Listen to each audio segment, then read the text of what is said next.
वारकरी संप्रदायातील थोर महात्मे व महाराष्ट्रातील विचारवंतांची दुर्मिळ कीर्तने, प्रवचने, व्याख्याने ऐकण्यासाठी सुरेश महाराज सूळ या यूट्यूब चॅनलला अवश्य सबस्क्राईब करून बेल आयकॉन दाबा. सेवेसाठी अभंग निवडलेला आहे. जगद्गुरु तुकोबारायचा. कारण या ठिकाणी तुकोबारायच्या गाथ्याची अनुष्ठान साधना चाललेली आहे. मला वाटतं अभंगवाणी किंवा अभंग वाङ्मय हे तुकोबारेनंच लिहायला पाहिजे. आपल्या सर्व संतांनी अभंग वाङ्मय लिहिलेले नाही असं नाही. अभंग काव्य या दृष्टीने अभंग या सदरामध्ये जेवढं तुकोबारायला अभंग वाङ्मयामध्ये घवघवीत यश आहे, इतर संतांना नाही म्हटलं तरी वावगं नाही. अभंग वाङ्मय प्रत्येक संताचं आहे, पण आबाल वृद्धापर्यंत, अज्ञानापासून सज्ञानापर्यंत, नवे नवे मूर्खापासून पंडितापर्यंत पोहोचणारा संत म्हणजे तुकोबाराय.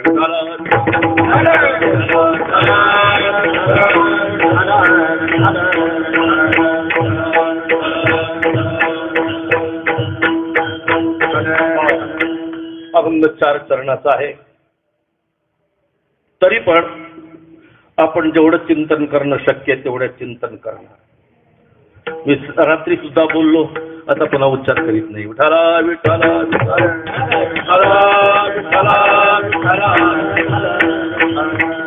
स्वामी वैकुंठवासी आलो याची कारणाची, बोलिले जरीसी तात भावे वर्ताया. तुकोबाराय. आम्ही आलो म्हणून आपला परिचय देतात. आम्ही आलो. आता आलो म्हणण्यामध्ये 2 भाग आहेत. एक निमंत्रितही म्हणतो आम्ही आलो, आणि एक अनिमंत्रित असताना सुद्धा म्हणतो आलो. मग तो कोणी असतो, पण निमंत्रिताचा सन्मान असतो आणि अचानक आलेल्याचा सन्मान नसतो. पाहुणाहून आलेला पाहुणा त्याचा सन्मान वेगळाच असतो, आणि गाडी चुकल्यानंतर पाहुण्याचं घर शोधणारा पाहुणा त्याचा दर्जा वेगळाच असतो. आल्यानंतर हातामध्ये पिशवी असते, त्याच्या पाहुण्याला रामराम घालतो. पाहुणा पाहतो किती वाजले, शेवटची गाडी यांची निघून गेली वाटतं, मनात समजतो. मग त्याची थैली हातात ती घेत नाही, तो रामराम सुद्धा घेत नाही त्याचा. तो पुन्हा म्हणतो रामराम. मग म्हणतो एवढी थैली ठेवा, त्या पलीकडच्या खुंटीला ठेवा, पाणी द्या. तो तांब्या त्यातलं पाणी घ्या, एवढी थैलीच मध्ये ठेवा. केव्हा जाणार आहेत तुम्ही? म्हणलं अगोदर येऊ दे. म्हणजे अनिमंत्रित असणारा त्याचा सन्मान होत नाही. मग ते ईश्वर का असेना. विठाला विठाला विठाला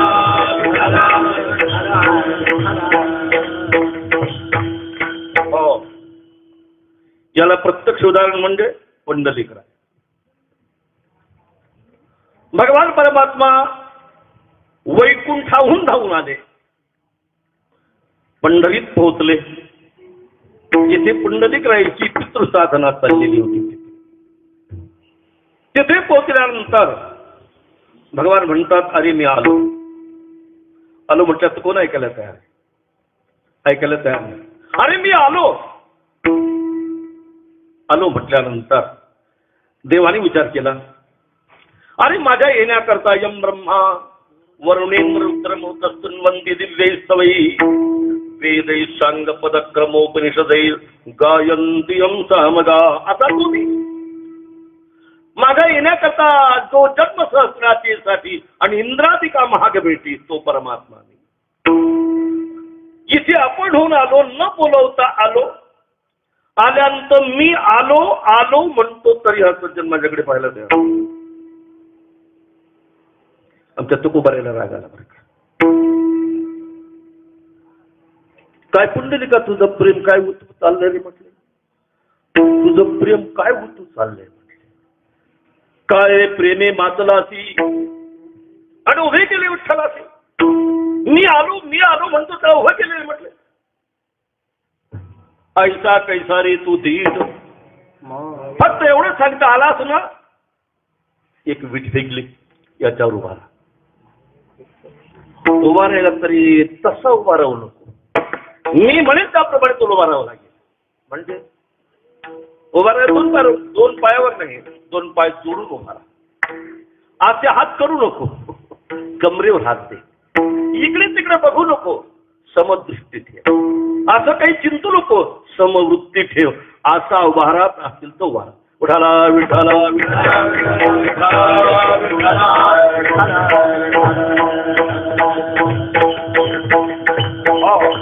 मला म्हणे तर प्रत्यक्ष ईश्वर आहे, पण बोलवणं नाही, निमंत्रण नाही, म्हणून सन्मान केला जात नाही. या ठिकाणी तुकोबाराय म्हणतात मी आलो. आनंद तुकोबाराय म्हणतात मी आलो म्हणजे माझ्या येण्यामध्ये अनेक प्रकार आहेत. त्यापैकी या ठिकाणी सहेतुक आलो, लक्षात ठेवा. माझ्या येण्याचे अनेक प्रकार आहेत. आलो म्हणे तुका मी नामाचा धारक,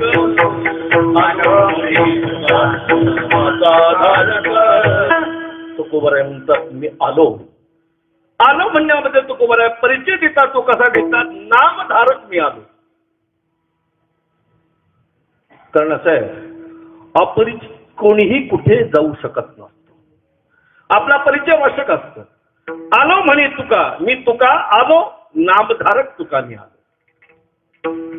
असं म्हटल्यानंतर मग परिचय पोहोचतो की. आता आलो म्हटलं तर तुमचा परिचय कळा, तुम्ही नामधारक आहात. कुठून आलात तुम्ही? आलात कुठून? बरं, तुम्हाला कुणी निमंत्रण दिलं होतं का? म्हणजे मालकानं सांगितलं होतं. तुम्ही जरी कोणी सांगितलं, मालकाने सांगितलं होतं. काय सांगितलं होतं मालकाने? तुकोबाराय आता जगत कल्याणातील धोरण तुम्हाला खांद्यावर घ्यावं लागेल. आमच्या इथे जगत चक्र चालवण्याकरता दोन व्यक्ती असतात.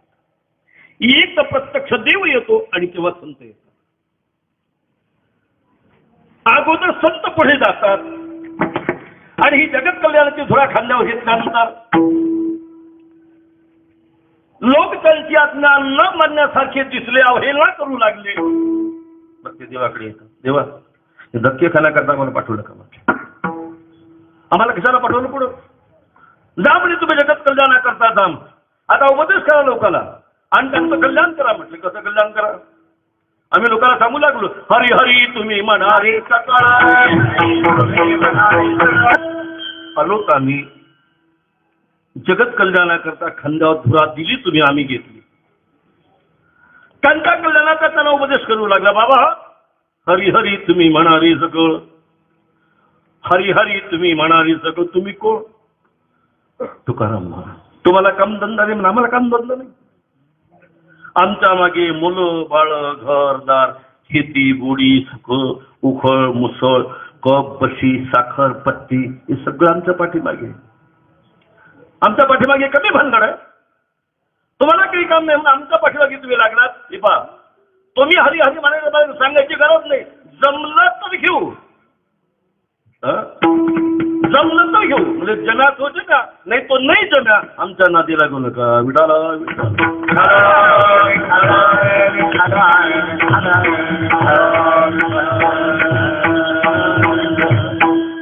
रागाला देवा, एक तर खऱ्या दृष्टीने या भानगडीत फिरणारे आम्ही नाही. ब्रह्मपुरी वास करणे अखंड, न देखी जो तोंड विटाळाचे, तयाची या घरा नाही विषयाची आयरधारा, आत्मबोधाची आऊरा पहुडला जो. इतकंच नाही प्रसंग राहतात का? शस्त्रे वरी तोरिलिया, देह अग्निमाजी पडिलिया, चित्त महासुखी पहुडलिया, शिवोची नये वृत्तेवर या मायेने कशासाठी आणि एवढी अटी सोसाव्या. आम्हाला देहवृत्तीवर यावं लागतं जबरदस्ती. आम्ही देहवृत्तीवर राहणारे नाही. वृत्ती येता मग बळ लागे, अनुहात गुंतले नेने बाह्य रंग, आणि वृत्ती येता मग बळ लागे. काय झालं तुकोबाराय? इतकं का रागावलं? आणि आम्ही त्यांना उपदेश करण्याकरता समाजात उतरलो होतो. आम्हाला लोक परत बोलू लागले. आम्ही म्हटल्याप्रमाणे हरी हरीचा म्हणेच ना बोलत म्हणू लागले. महाराज तुमचं तुम्ही बघा, आमचं आम्ही बघतो. कसं काय केलं? काय म्हणणे तुमचं? देवा, अशी शक्ती दे मला. एक मोठी काठी घेतो. मला विचार म्हटलं जमत नाही, जमत नाही. घाल बुडखत काठी. बरोबर विठ्ठल मला विठ्ठल उठा मला म्हटले नाही जमत घालू काठी. अशी शक्ती घे देवा. भावभक्ती राहिली निदान भेवभक्ती तरी विठ्ठल विठ्ठल म्हणतील. पण तसे देवा तू काय दिलं नाही. काय करू देवा इथे नाही शक्ती दंडोनी पुढती वाटे लावू यांना सरळच केलं असतं. पण करू काय देवा तू ती शक्ती दिली नाही म्हणून आम्हाला फक्त हात जोडून म्हणावं लागतं. काय म्हणावं लागतं बाबा हो लागून या पाया विनवितो तुम्हाला कधी टाळी बोला मुखी नाम सकळाच्या पाया माझे दंडवत इतकंच म्हणते. मग अशी वेळी तुकोबराय ज्यावेळी आपण आपल्याला हतप्रभ मानतात मग याच्यानंतर परमात्मा ती धुरा आपल्या खांद्यावर घेतो. म्हणून थोडीशी आठवण करा. आपला देश स्वतंत्र होण्याच्या वेळी 2 दल होते एक नरम दल आणि गरम दल. तसं यावेळी सुद्धा नरम दल गरम दल दोन्ही दळ दिसली. संतांच्या द्वारा न जमलं आत्मकल्याण हित चिंतन तर भगवान परमात्मा म्हणतो हरकत नाही मी येतो म्हटलं. मग तू येतो घेऊन या चक्र गदा आणि हाची धंदा करीतो. मग तिथे मात्र नव्हताच नाही. याच्या करता तुकोबराय मुद्दा म्हणू लागले आम्ही या ठिकाणी आलो पण आल्यानंतर आम्ही कशा करता आलो. अरे विचारता निदान कुठून आलात काय आलात. विठाला विठाला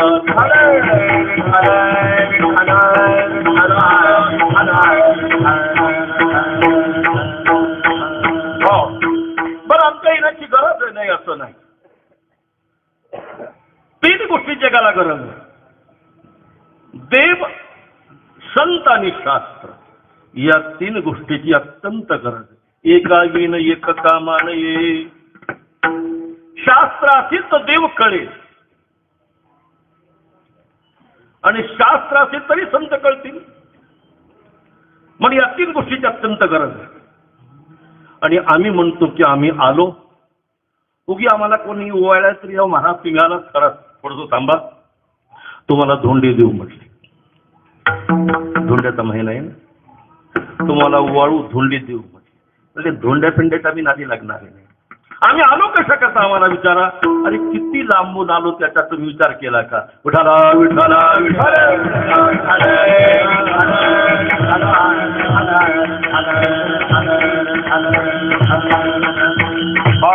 म्हणून तो गोबर आहे. आर्थिक जगताची समाजाची स्थिती पाहिल्यानंतर आपला जिवंत परिचय देतात. बरं का मेल्यानंतरचा परिचय नाही जिवंत परिचय देतात. अभंगाच्या प्रसंग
आम्ही वैकुंठवासी आलो म्हणजे आम्ही कुठून आलो वैकुंठाहून आलो.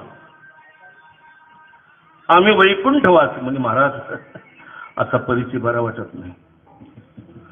असा परिचय बरा वाटत नाही. एखाद्या महाराजांना पत्र लिहा बरं.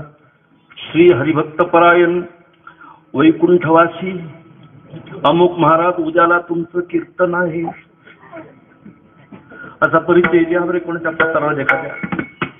महाराजाला लाल तर मी लोक म्हणते वैकुंठवासी मेलेल्याचा परिचय असतो जिवंत माणसाचा. महाराज तो खूप आहे तुम्ही थोडस होश मध्ये येऊन बोला की आम्हाला. आम्ही भिवू लागलो म्हटलं ते वैकुंठाची म्हटलं की आम्ही विचार केला पुढचीच काही साधना करावी का काही वैकुंठवाची म्हटल्या. मग तुम्ही आम्हाला परिचय देता आम्ही वैकुंठवासी हा जिवंतपणाचा परिचय का गेल्याचा विठाला विठाला विठाला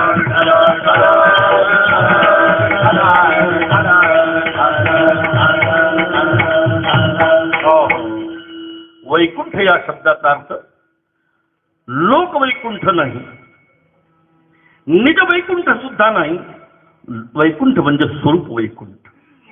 कारण वैकुंठ पुरुष प्राण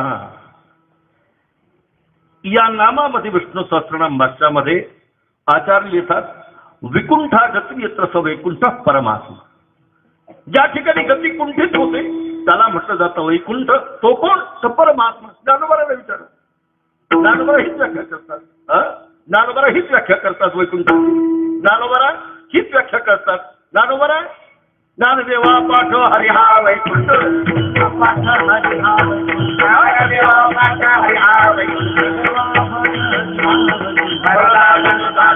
आम्ही वरतून खाली उतरण्याची कल्पना करू नका. वैकुंठ एक लोक सुद्धा आहे. काही लोक त्याला गोलोक अशी कल्पना करतात, काही लोक त्याला वैकुंठ अशी कल्पना करतात. शास्त्रता वैकुंठ एक लोक सुद्धा आहे. निजलोक म्हणजे निज म्हणजे परमात्मा आपला राहण्याचा लोक निज वैकुंठ म्हणून वैकुंठही आहे. ज्ञानोबा म्हणतात तसं नाही. हरी हा वैकुंठ. ज्या ठिकाणी गती कुंठित झाली अशा प्रकारचा अशी जी स्वरूप स्थिती आहे अशा स्वरूप स्थितीवर आम्ही खाली आलो. आम्हाला यावं लागलं आणि यावं लागलं याच्यामध्ये दोन प्रकार आहेत. एक तर मालकाचा आग्रह आणि दुसरी आमच्या अंतःकरणाची भूमिका.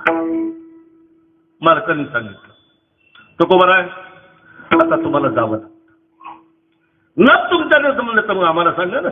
हॅलो हॅलो हॅलो तुकोबा हो हो का बोलता. आता लोक आम्हाला काही दाद देत देत लवकर यावं आता आम्हाला फोन करा ताबडतोब येतोच म्हटले. पण आता तुम्ही जा विठाला विठाला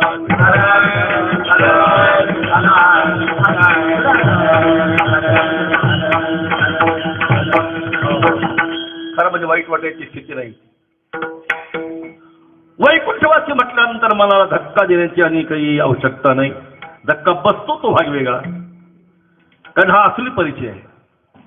आपण कोण आहोत? आपण वैकुंठवासी आहोत. आजपासून लक्षात घ्या वैकुंठवासी आहोत आपण. काही काही ठिकाणी मोठ्या गमतीचा परिचय मिळतो. विठाला विठाला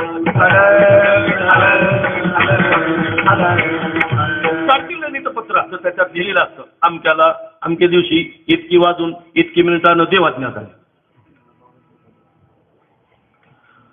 पण ते दारू पिऊन पिऊन पिऊन पिऊन मेलेलं होतं. आणि लिहिणारे काय लिहितात देवाज्ञा दे. मग इतका बावळट देव का अशाला आज्ञा दे नाही कर. ती म्हणाल मग चुकीचं का? अत्यंत चुकीचं आहे. पत्र लिहायचं ठरलं तर आजपासून लक्षात ठेवा यांना यमाज्ञा झाली ती कोण्या भूता राक्षसाला होते. उठाला विठाला विठाला विठाला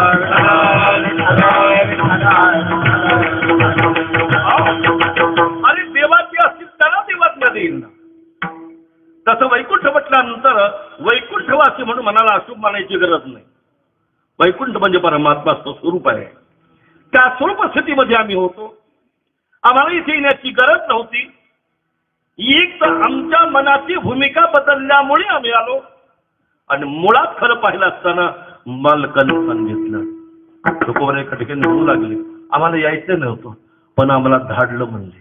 तुका म्हणे माझ्या झाडीले निरोपा तुका म्हणे माझ्या झाडीले निरोपा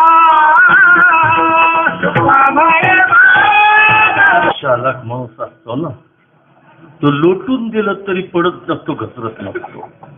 तुम्हाला एक गंमत सांगू का? मांजर एखाद्या उंचवर बिल्डिंग वर झोपलेला असतो त्याला अचानक ढकलून देते 4 पायावरच पडते पाठीवर कधी पडत नसतो. त्यांच्या लक्षात आलं माझ्याही लक्षात आलं आता पुढे काय त्यांनी चाल बदलून दोघातच तेरी बी चुप रे मेरी बी चुप. विठाला विठाला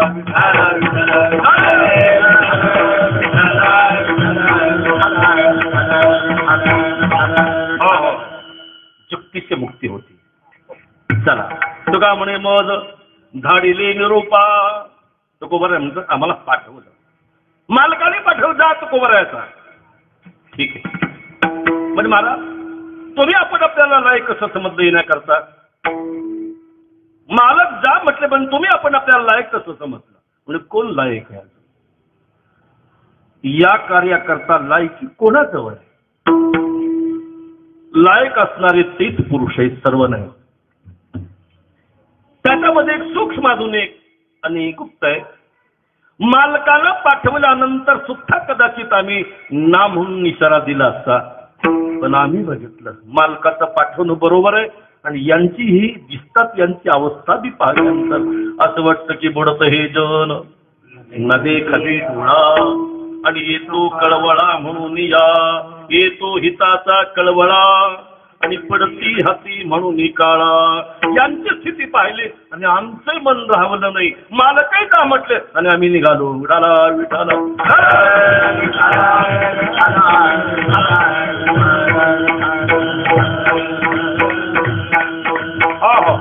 म्हणून तुकोबाराय म्हणतात यद्यपि आम्ही वैकुंठवासी तथापि आलो. आम्हाला आमच्या स्वरूप स्थितीमध्येच राहणं परवडतं. जसं जो आपली नागरपणे इंद्रभुवनाचे पाबळे म्हणे, तो रंजे किवी पालवणी भिल्लाची नाही. आपल्या बुद्धिवैभवामध्ये आपल्या स्वरूप वैभवामध्ये मजेत आनंद लुटणारे आम्ही, आम्हालाही धक्के करायची गरज होती? या भिल्लाच्या झोपडीत आम्ही शिरणारे आहोत नाही. पण आमचं मन कळवळलं आणि मालकाने सांगितलं तुकोबाराय नुसतं मनात तळमळण खळबळ करू नका, जा यांच्या कल्याणाकरता तुम्हाला जाऊ. म्हणून येतात ते कोण येतात? मुक्त पुरुष येतात, सगळे येऊ शकत. अशी तळमळ मुक्त पुरुषाच्या अंतःकरणामध्ये. समोरचा माणूस बुडतोय नदीमध्ये आणि तुम्हाला इतक्या पाण्यात सुद्धा जायची सवय नाही, काय तळमळेल किंमत येते? अरे अरे अरे माणूस बुडतो, अरे मग उडी मारली नाही म्हटलं मला पोहता येत नाही, मग तळमळीला काही किंमत आहे? अरे तळमळ करणार तो पाहिजे, थांबा थांबा थांबा मी कपडे काढतो, राहू द्या कपडे. तशीच उडी मारली त्याला वर काढलं. तर तळमळ करायला नुसती खळबळ पोटात तळमळ तोंडात काय उपयोग? विठाला विठाला विठाला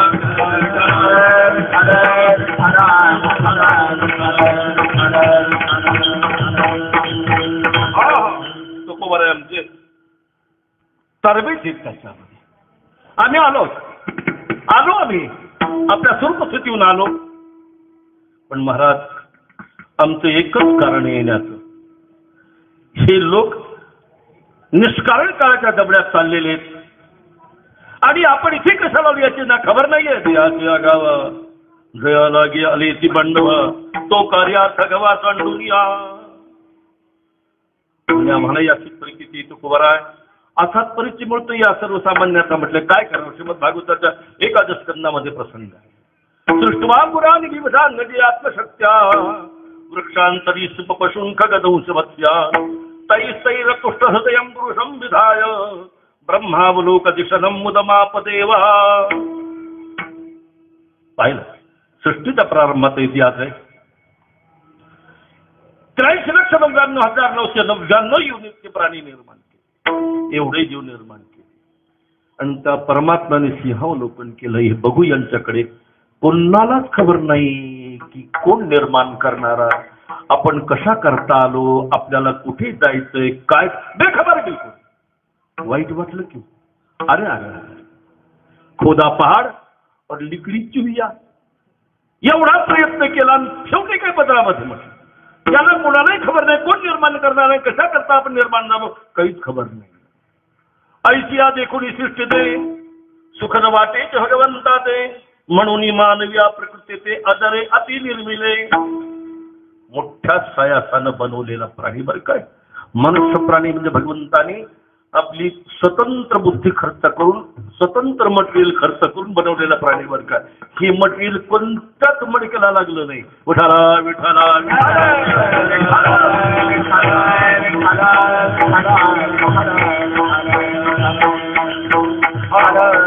म्हणून तो कोवराय कधी कधी देवाला म्हणता, देवा लक्षात ठेव नवा नवसाची झालो तुम्हाची वाणीची. देवा आम्ही तुझे नवसाचे आहोत आणि याच्यानंतर तुझं आमच्याकडे लक्ष असतं म्हणजे आम्ही वाया जाऊ नये. आम्ही नरकात जाता काय येईल तुझ्या हातात धरून चाल देवा. आम्ही नरकाला गेलो आम्हाला कळालं नाही कोणत्या प्रकारच्या कन्याला तू साधन आणि नरकाला गेलो तर तुला काय मिळेल त्याच्यामध्ये काय येईल तुझ्या हातात. आम्ही तुझे नवसाच यासाठीच आमच्याकडे लक्ष धावते नाहीतर आम्ही जर नसतो तो तुला कुणी विचारलं असतं. नवा नवसाची झालो तुम्हाची वाणीची कोण तुझे नाम घेते देवा पिंडदान देते कोण होते मागे पुढे तुझे बोला यारोकडे. आपल्याच लेकराला मांडीतून जसे आई बाप खूप आनंद भोगतात तसं देवा तू काय म्हणे पांडुरंगा कोणा घेतात ती उचंगा तो कोणाला मांडीवर घेऊन आनंद मानला असतात. आम्ही आहोत नवसाचे असे घेऊन बरे याचा करता म्हणतो कुवारा मुद्दा म्हणू लागे देवा. आम्ही आलो म्हणजे का आलो कशा करता आलो याच्याकडे लक्ष पाहिजे आणि आम्ही निर्माण झालेलो आहे आम्ही कशा करता आम्हाला कशा तू निर्माण केलं याच्याकडे सुद्धा तुझं लक्ष पाहिजे. हो आम्ही कुठे आमचा पाय घसरू नये याची नजर सुद्धा तुझ्यावर पाहिजे. तू आमच्याकडे अगदी बारकाईनं पाहिलं पाहिजे. आम्ही वाया जाऊ नये याच्या करता तू आमच्याकडे लक्ष दे. विठाला विठाला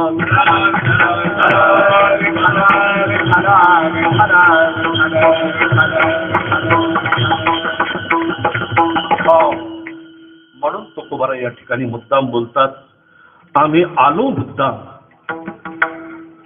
आणि आपल्या स्वरूप स्थितीवरून खाली आलो वैकुंठाहून आलो खाली आम्ही वैकुंठवासी आलो. महाराज आलात ते कशा करतात याची कारण काही माणसं येतात आणि जातात पण त्यांना काही खबर नसते. कुठे गेले होते म्हटलं गेलतो म्हटलं अरे गेलतात कुठे म्हटलं या एरियात गेलतो म्हटलं अरे पण गेलात कुठे नाही काही सांगता येत जात येत होतं कधी का गेलं काही नाही लायचं बोले कुछ भी नाही असे माणसं पुष्कळ येतो. माणूस सहेतूक नाही या ठिकाणी तो उभारायची आणि आलो म्हणजे उगीच कर्मच नाही होणार असं नाही. आमच्या येण्यामध्ये एक मोठा जबरदस्त हेतू आहे पण मुद्दाम भंगाच्या प्रथम चरणात सांगू लागले याच कारणाशी आलो. विठाला विठाला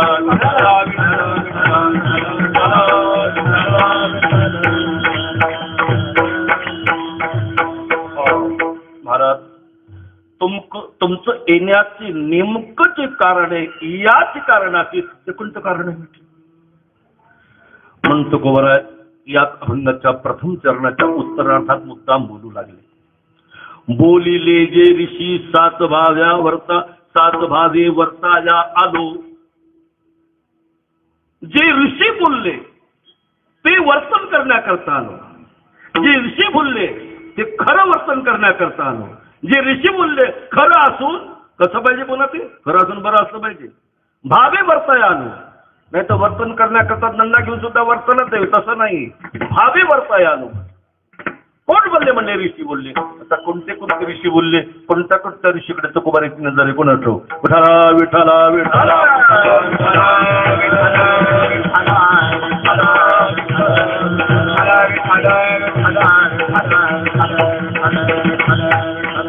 प्रथम विचार करावा लागेल ऋषी कोणाला म्हणतात.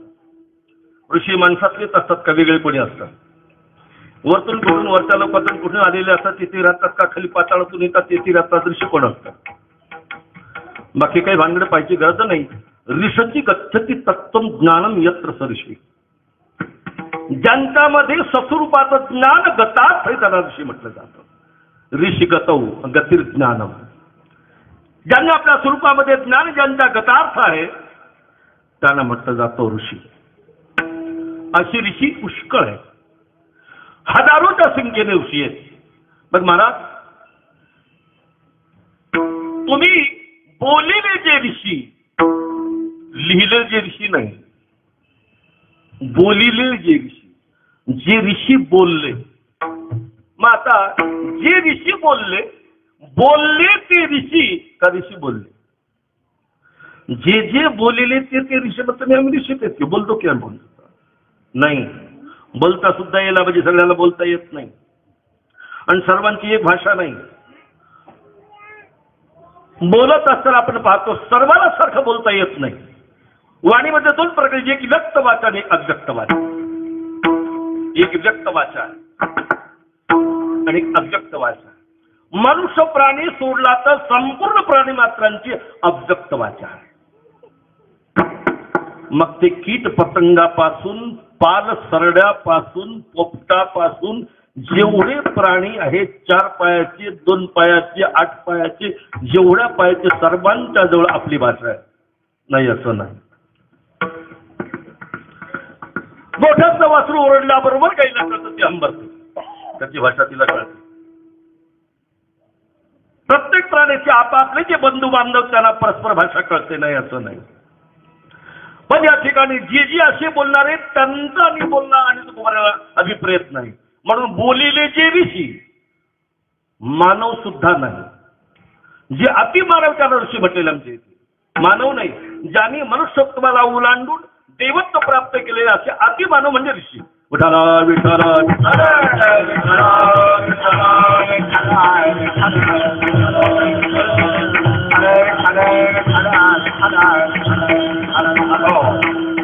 तुकोबर आहे म्हणतात. पहा कालवशात आम्ही पाहिलं जे परमार्थ मार्ग आहेत, जे वैदिक मार्ग आहेत, या मार्गाकडे पाहिलं असताना असं वाटलं की कालवशात हे मार्ग सुद्धा मलिन झालेले आणि त्याच्यामध्ये आम्हाला येण्याची गरज आहे. म्हणून तुकोबाराने एका ठिकाणी निर्देश केला मुद्दा उजळा वया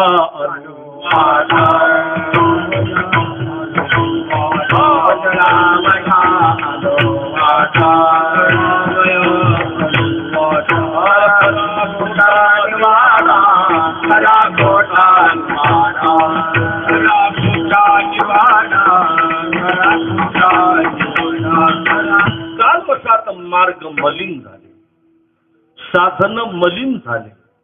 म्हणून तुकोबाराला कधी कधी म्हणावं लागलं प्रत्येक साधनाच्या तुम्ही नादी लागत जाऊ नका. शास्त्र सिद्ध आणि संत शुद्ध केलेले मार्ग त्या मार्गाने तुम्ही चाला. म्हणून तुकोबारा म्हणतात शास्त्र सिद्ध मार्गाला आम्ही स्वच्छ केलेलं आहे. आम्ही सांगतो त्या मार्गाने तुम्ही या, तुम्हाला निश्चित परमात्मा प्राप्ती होईल. भरवसेने भेट पांडुरंग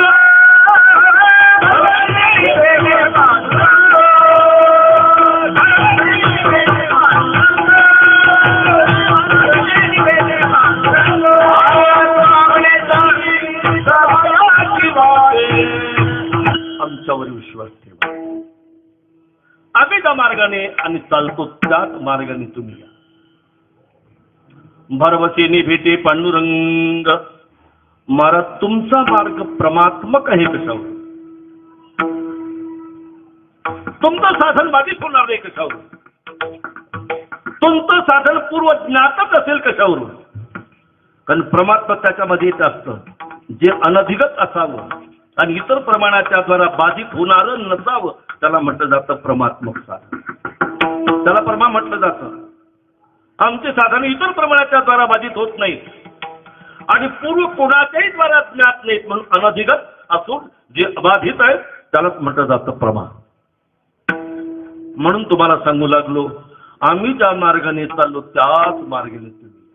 महाराज तुमचा मार्ग वेदमार्गे मुनी गेले त्याचे मार्गी चालिलो. ऋषीमुनीच्या मार्गाने त्याच मार्गाने मी चालतो. आणि म्हणून तुम्हाला विश्वस्तपणाने सांगतो तुका म्हणे तुम्ही चला याची वाटे भरवसेने भेटे पांडुरंग. म्हणून त्याच्यामध्ये कोणत्या प्रकारचा संशय नाही. तुकोबारा इथे आल्यानंतर विचार करतात बोलले जे ऋषी. आम्ही आलो या ठिकाणी ऋषी जे बोलले तेच 7 भावे वर्तन करण्याकरता आम्ही आलो. विठाला विठाला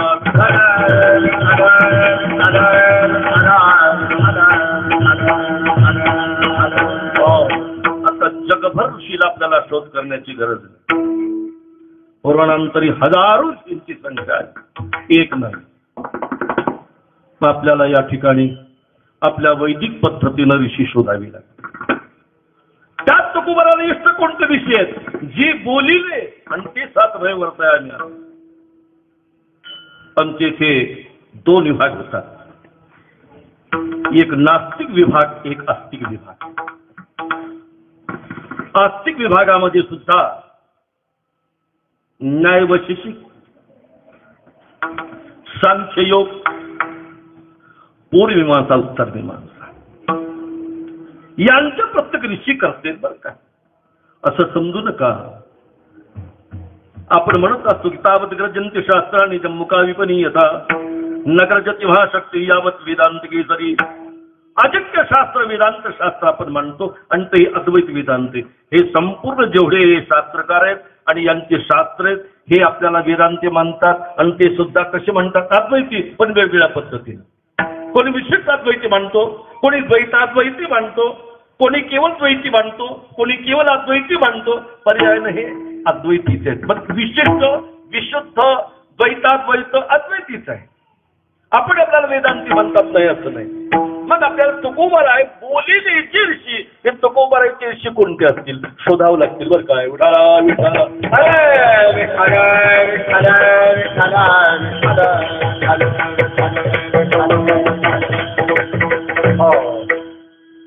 आपण ज्या शास्त्राला पूर्वपक्ष कोटीमध्ये टाकतो न्यायशास्त्र वैशेषिक शास्त्र. न्यायशास्त्राचे ऋषी गौतम महर्षी, वैशिक शास्त्राचे ऋषी कणाद महर्षी, सांख्यशास्त्राचे ऋषी कपिल महर्षी, योगशास्त्राचे पतंजली महर्षी, पूर्वमीमांसाचे जैमिनी महर्षी, अद्वैत वेदांताचे भगवान व्यास महर्षी. आता हे तर आस्तिक शास्त्रांचे 6 महर्षी आपल्या समोर आलेले होते. समान तंत्र न्यायानं 3च कल्पना करा. आपण प्रत्येकाचं वर्गीकरण केलं तर हे 6 महर्षी. काय तुकोबाराला न्यायाचा सिद्धांत मान्य नसावा, काय वैशेषिकाचा सिद्धांत मान्य नसावा, काय पतंजलीचा सिद्धांत मान्य नसावा, काय जैविकचा सिद्धांत मान्य नसावा.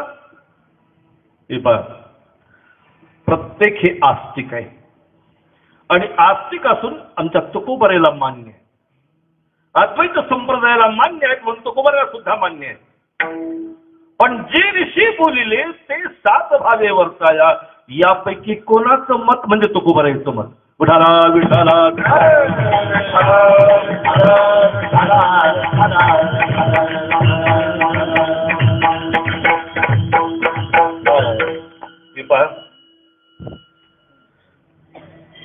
सौतीचं पोरगण आपलं पोरग दोन्ही बोलत आहेत. माझा मुलगा हा हा सुद्धा माझाच आहे. सुद्धा का सौतीचा मुलगा तिला हा सुद्धा माझाच सुद्धा कशा करता म्हणजे तिथं नाही तो. तसं या ठिकाणी तुकोबार आहे ना सर्व ऋषी आपल्या जवळ घेतलेले, सर्व आस्तिक एवढे महर्षी आहेत तेवढे जवळ घेतले. मी नास्तिकाकडे गेलो नाही, जैन बौद्धादिकाकडे गेलो नाही, त्यांच्या 4 शिष्याकडे सुद्धा गेलो नाही. फक्त आस्तिक शास्त्राचा विचार करायचा आणि आस्तिक शास्त्राचा विचार करीत असताना काय तुकोबार राहिला न्यायाचा सिद्धांत मान्य नाही, जरूर मान्य.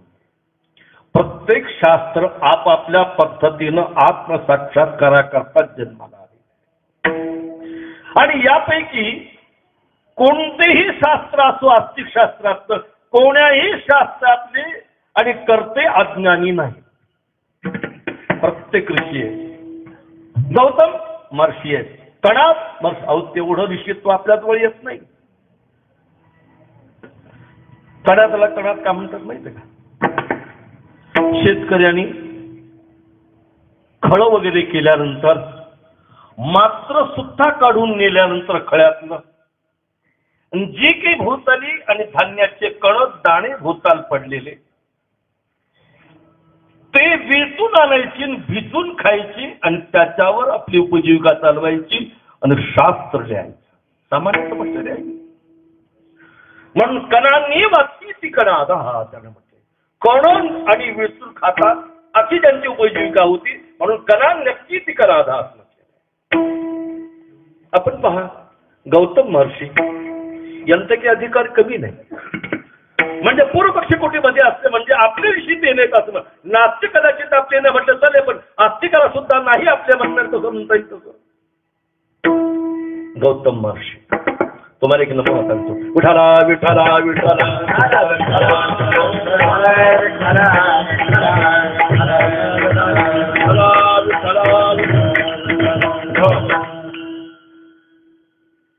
गौतम महर्षीने काशीला राहिले.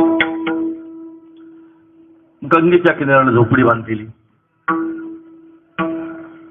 दिवसभर शास्त्र चिंतन लिखाण चाललेलं. फक्त 12 वाजता भिक्षा मागण्याकरता काशी नगरीत जायचं. नाही तर मग काशी नगरीत जायचं काही कामच नाही. बाहेरच गंगेच्या किनाऱ्याला झोपडी बांधलेली. तदेको वशब्द शिव केवलो हम, आपल्या मजेत आपल्या मस्तीत राहायचं. दररोजचा टाइम म्हणजे 12 वाजायला भिक्षा मागण्याकरता जायचं. प्रथम जायचं अन्नपूर्णेकडे भिक्षा मागायला जायचं. फक्त 5 घर भिक्षा मागायची आणि त्याच्यावर आपला निर्वाह करायचा. आणि तेवढं काम झालं की आपली लेखणी भले आणि आपण भले, त्याच्यात सगळ्याचे चांग भले झाले की. गंमत अशी, एके दिवशी भगवान शंकर भगवती पार्वती आपसामध्ये चर्चा चालली. का हो, एवढे मोठमोठे महात्मे ऋषी महर्षी आहे,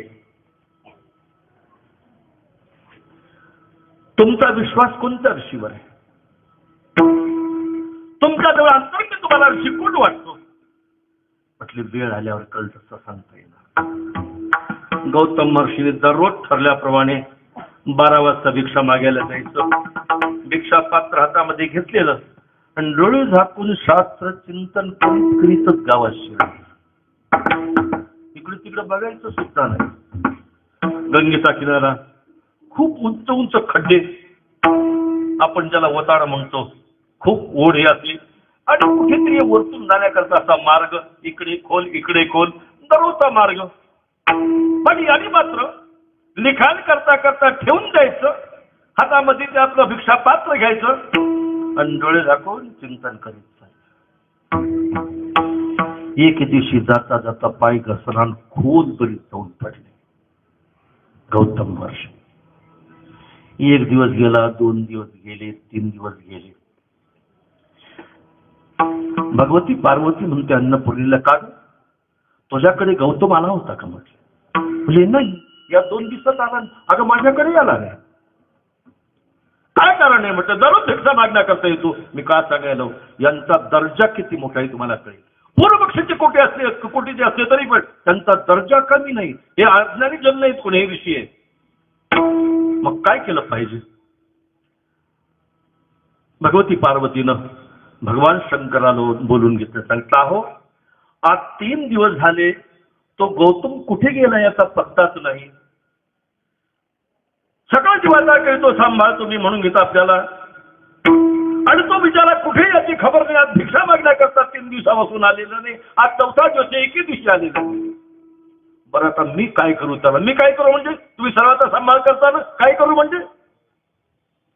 बरं बरं, काय हरकत नाही, बघतो. शोधांती कळाला की गौतम महर्षी खोल दरीत जाऊन पडलेले. पण चिंतन चालले. मी पडलो, खाली घसरून पडलो याची खबर नाही, चिंतन चाललेले. तोंड कळालं. भगवती पार्वतीला राग आला. काय तुम्ही करता व्यवस्था जगाची? म्हटलं बिचारा महात्मा, काय तुम्हाला मागतो? अजून तुम्हाला काही माडी हवेली मागतो का? तो एक जण भिक्षा मागण्याकरता येतो आणि तू पाय घसरून 4 दिवसातून पडलेल्या दरीमध्ये तो मेला का जीवन याची तुम्हाला खबर आहे? आणि सगळं जीवाचा तरी तू सांभाळ. वर येवा. मग काय म्हणणं आहे त्याची व्यवस्था बघा काय होती. भगवान शंकराने 2 दूतांना बरोबर घेतलं. मनुष्य रूपात आले, त्यांना वर काढलं. वर काढल्यानंतर पाहिलं काय खराबी आहे का? काही आमची सब जादू घुमाई नसतं. सगळे अगदी अंगावर हात फिरवला की सरळ झालं, सगळं व्यवस्थित, काही नाही. भगवती पार्वती म्हणतात, आहोत त्याला विचारा तुम्ही का पडले? तुम्हाला कोणी मारलं, ढकलून दिलं का? आता का पडले? नेमकं काय कारण आहे? विचारलं महर्षी, आपण कसे पडलात? नसे मला काहीच खबर नाही. म्हटले मी आपल्या चिंतनात तल्लीन होतो. चिंतनेची झाले न लगी अन्न पाणी आणि तुका म्हणी म्हणी समाज. पार्वती रागावल्या भगवान शंकर. अहो त्यांनी डोळे झाकले म्हणजे तुम्ही त्याची व्यवस्था करू नका. ते म्हटलं तू कशी बोलतो? तुझं तुला कळतं का? म्हटलं त्याने डोळे झाकून मी काय त्याची व्यवस्था करावी? हे पहा, तुम्हाला माझं म्हणणं आहे, त्याने वरचे डोळे झाकले तरी त्याला पायाला डोळे द्या म्हणले. प्रगतीचे पण सत्य आहे. त्याला पायाला डोळे द्या म्हटले, वरचे डोळे चिंतन करीत झाकले तरी हरकत नाही, पायाच्या डोळ्यांनी रस्ता पावान जाऊ. विठाला विठाला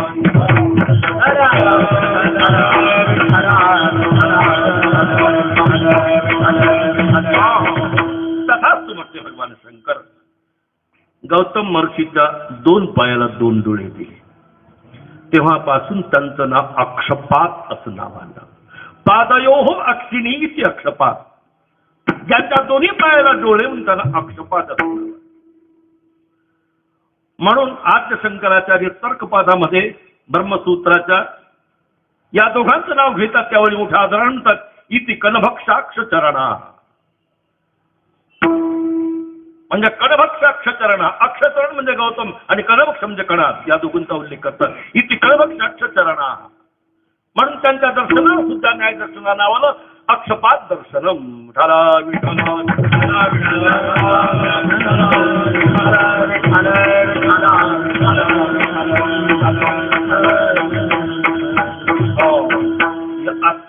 अस्थिर दर्शन करायचा एका लाईनीने विचार केला तर अद्वैत सिद्धांताला हे समरस नाही.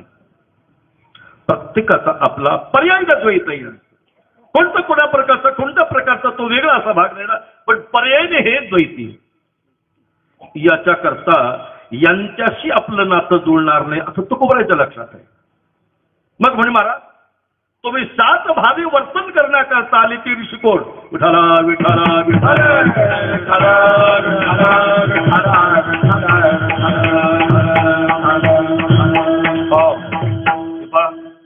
या 6 पैकी अद्वैती सिद्धांत मान्य असणारा एकच ऋषी ते म्हणजे भगवान व्यास आहे.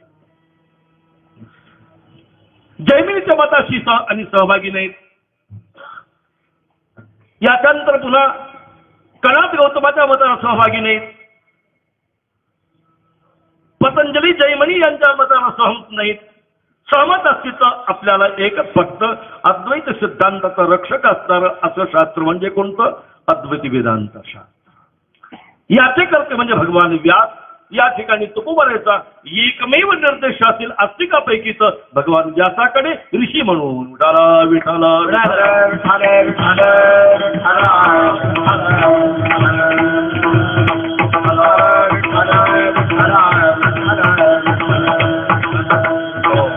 आता कोण काय बोलिले, कोण काय बोलिले, कणाद कशी बोलिले, व्यावहारिक दशेत कसे बोलिले, परमार्थ दशेत कसे बोलिले, आपल्या साधनेत कसे बोलिले, आपल्या पदपदार्थात कसे बोलिले, आपल्या सिद्धांतात कसे बोलिले, आपल्या प्रक्रियेत कसे बोलिले, सर्व विवेचनीय टाइम असल्यावर. विठाला विठाला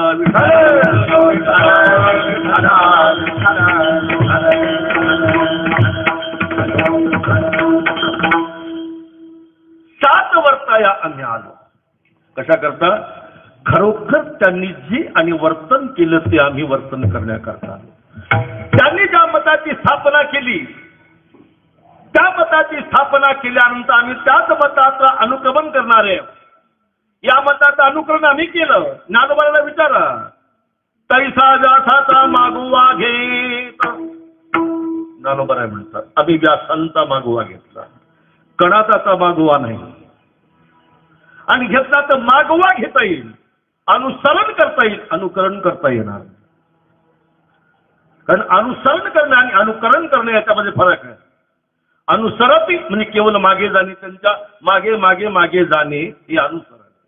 पण तंतोतंत पायावर पाय देऊन चालले याला अनुकरण म्हणतात.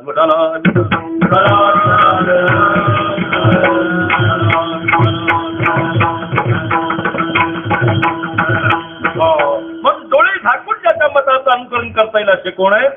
भगवान व्यास. असं का? जे वैदिक मत आहे ते आपलं आहे.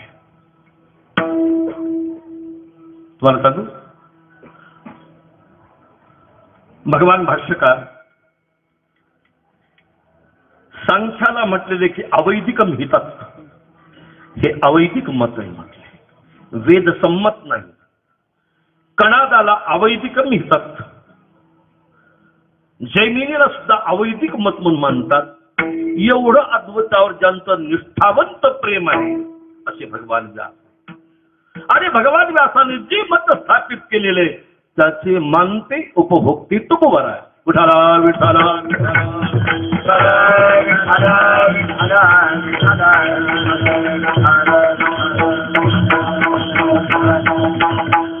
तुम्ही म्हणाल महाराज तुकोबर आहे कसं कसं कुठे बोलता, तुमच्या लक्षात आहे का नुसतं अद्वैत अद्वैत अद्वैत म्हणून तुकोबर आहे कारण तुम्ही आमदार म्हटले असं कसं म्हटले, तुम्ही थोडसा विचार करा. मान्य मला ते सुद्धा, पण तुकोबरायची भूमिका त्या काळातली कोणती याच्याकडे न जाऊ द्या. अद्वैती तो माझे नाही समाधान, अद्वैती तो माझे नाही समाधान, अद्वैती तो माझे नाही समाधान, नाही समाधान.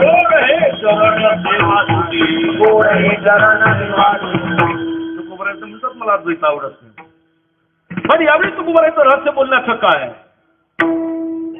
तुकोबरायला सगुण स्वरूपाचं चिंतन करण्याची मला मध्ये प्रगाढ इच्छा आहे आणि सगुण स्वरूपामध्ये आनंद लुटण्याची इच्छा आहे. म्हणून या ठिकाणी अद्वैती तो माझे नाही समाधान याचा अर्थ अद्वैत मला मान्य नाही असं नाही. गंमत कशी आहे, दारिद्र्याचं नाटक नटवायचं ठरलं तर गडगंज श्रीमंतालाच नटवता येत असतं, गरीबाचं नाटक गरीबाला नटवता येत नाही. 5व्या मजल्यावर जेवणाची व्यवस्था काय थाटमाट होता, रांगोळी काढलेल्या, पाट किती मजेदार अगदी, ताटाला पाठ, पाटाला पाठ, पाठीला पाठ, बसायला पाठ, दुकान स्वातने इतका थाटमाट काय विचारता. आता एवढा थाटमाट असल्यानंतर तिथे काय येणार आहे समोर, मिष्टान्न पकवानाचं ताट येणार. काही काही ठिकाणी तर कसं जेव्हा हे कळत नाही, चालक माणूस अगल बगल पाहूनच काम भागून येतात. गुलाबजामुन असा करून खावा का, तोडून खावा का, चमच्याने खावा, हे सगळ्याला कळत असं वाटतं. नाही सगळ्याला कळत नाही. शिळी भाकरी गुलाबजामुन मध्ये चुरून खाणारी माणसं पाहिली नाही तसं वाटतं का तुम्हाला. शिळी भाकरी शेवटी त्याला म्हणतात हे सज्जना हा गुलाबजामुन ही शिळी भाकरी लई नादर लागते. वारे भादर विठाला विठाला विठाला.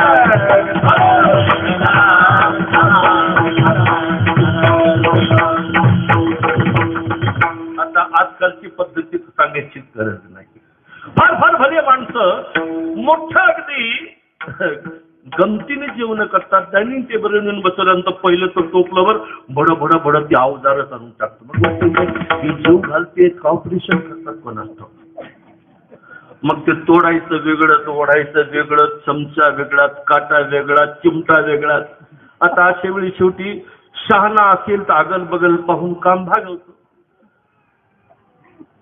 नाही ते एखादा कधीच त्या डायनिंग टेबलवर बसलेला समोर आला त्यांनी पहिला जो डोसा वाढला असा केला की मुरगाळून तसाच तोंडात घातला. एक डोसा तर एक खात. तो माणूस म्हणतो एकाची चिमटे कशाला असतील, म्हणला ते केव्हा घ्यावं आणि केव्हा पोटात जावं. आणा डोसा पुन्हा मुरगाळा किंवा तोंडात तसाच घातला. हे म्हणजे रसत्याने जेवणारे हे तर लांबच राहिले, हे नुसतेच नारे विठाला विठाला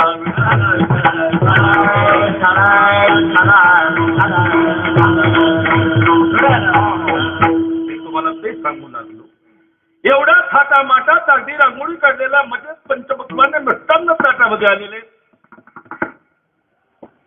अशा ठिकाणी मध्ये ताटात वाट्या नसतात, त्या ताटाला खड्डे असतात. चटणीचा खड्डा वेगळा, कोशिंबीरीचा खड्डा वेगळा, त्या ताटालाच खड्डे असतात. आणि मध्ये एक मोठा खड्डा असतो, त्याच्यात गरम गरम वाफा निघत असं पाणी असतं. पुंडलिक अवघे झाले की एक सज्जन ती पाणी तोरपायला लागलं. त्याला सांगितलं ते कशा करता असतं माहित आहे का. जिलेबीचा तुकडा मोडला, तो तोंडात घातला, पुन्हा बालुशाहीचा तुकडा मोडायचा. जिलेबीची चवी बालुशाहीला लागू नये म्हणून त्या खड्ड्यात हात खंगाळायचा, धुवायचा खंगाळायचा. याच्यात लाडूचा तुकडा मोडायचा, तो हात पुन्हा धुवायचा म्हणजे एकमेकाची एकमेकाला रुची लागू नये. आणि त्याच्यात जर पहिलं खड्ड्यातलं पाणीच वरपू लागलं की जेवणारी रसज्ञ काय विठाला विठाला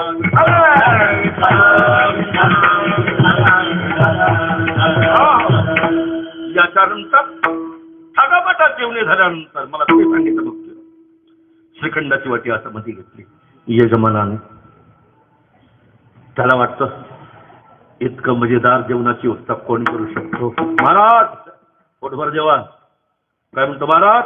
पोटभर जेवा. एखादं उन्मत्त असतं, महाराज पुन्हा योग येणार नाही, अवसर बार बार नाही, अवसर बार बार नाही आले. श्रीखंडाची वाटे हाताजवळ घेतात आणि वाढण्याकरता घ्या श्रीखंड, घ्या श्रीखंड. हे खाणारे जे जेवणारे रावळे असतात ना, त्यांचा हात मोडू नका. अति वर आहे आणि त्याचा हात मोडावचा. चमच्यानं चांदीचा चमचा, चांदीची वाटी, श्रीखंड चांदीचानंच वाटतं. हे वाढीत चाललेलं असतं. तर ते वाढत असताना कोण म्हणतो हात मोडू नका, त्याचा मान राखा, मान मोडू नका. पुन्हा हात जोडतो. हे पहा, गरिबाची भाजी भाकरी गोड करा. मी तुम्हाला हे सांगू लागलो. मुख्य गरिबीचं म्हणजे दारिद्र्याचं नाटक श्रीमंतालाच कसं नटवतं. गरिबाची भाजी भाकरी गोड करा बरं का. हात जोडून उभा राहतो. जे रावळे असतात, काय काय नंबर माणूस आहे म्हटलं. तू समजा का बघ, तुला कळतं म्हणजे नंबर आहे का नंबरी आहे. ताटामध्ये पंचपक्वान्न मिष्टान्न नाही. कोणतं कडू आहे त्याच्यातलं? भाजी भाकरी नाही. आणि म्हणतो काय भाजी भाकरी, पहिली लबाडी, सर्व गोड आहे, गोड करून घ्या. दुसरी लबाडी. आणि गरीबाची, हे गरीब आहे म्हणजे लबाडीचा त्रिवेणी संगम ज्याच्यामध्ये असतो. असं दारिद्र्याचं नाटक नटवायचं ठरलं तर श्रीमंतालाच नटवता येतं. विठाला विठाला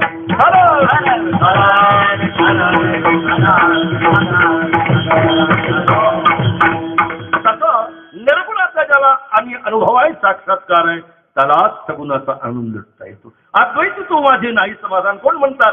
अद्वैतातच राहणारे म्हणतात. लागलं तर भगवान व्यासाला विचारा. परीक्षितोपी नरगुण्य उत्तम श्लोक लिहिलंय. मी नैर्गुण्यामध्ये निर्गुण स्वरूपामध्ये निष्ठा असताना त्याच्यामध्ये तल्लीन असताना, परंतु हरेर गुणाक्षिप्त मती, भगवंताच्या सगुण गुणामुळे माझी मती आकृष्ट झालेली आहे. मी मृत्यूला भेटतो म्हणून या ठिकाणी चिंतन करतो असं समजू नका. माझी वृत्ती जी आहे त्या भगवंताच्या आणि सगुणच्या गुणाच्या द्वारा लिलीच्या द्वारा आकृष्ट झालेली आहे.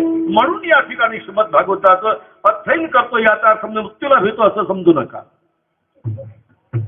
म्हणून इथे खरं पाहिलं असताना खूप उभं आहे. अद्वैत तू माझे नाही समाधान. मी का बोलू लागलो? हे संपूर्ण पर्याय द्वैती आहे. अद्वैती फक्त कोणीच भगवान व्यास आहे. आणि तुकोबरा या ठिकाणी आपण आपल्याला आणि अद्वैती समजतात. ज्ञानोबाला विचारतो मी कोण आहे?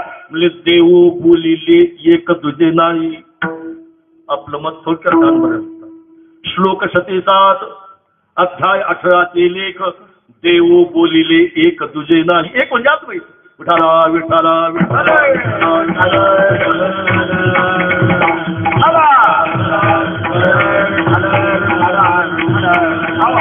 थोडक्यात म्हणजे बोलिले ते ऋषी, ते ऋषी कोणतं? भगवान व्यास. याचा अर्थ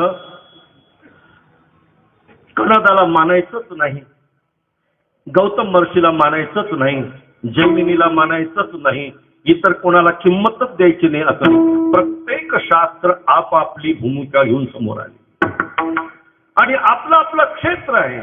त्या क्षेत्रापर्यंत आपलं आपलं काम करतात. तिथपर्यंत त्यांचा आपण फायदा घ्यायचा आणि अद्वैत स्वरूपाचा आनंद भोगायचा ठरलं तर भगवान व्यासाकडेच यायचं. तेच विषय. विठाला विठाला विठाला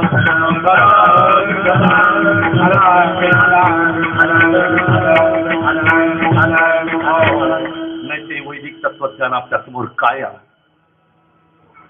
या कृष्णाने आम्हाला फायदा दिला. कोण? कृष्णाने. कृष्ण म्हणजे भगवान श्रीकृष्ण नाही, भगवान व्यास हे नाव नाही. त्यांचं नाव आहे कृष्ण द्वैपायन. नाव फक्त कृष्ण आहे. द्वैपायन द्वीपम अयनम येशांती द्वैपायना.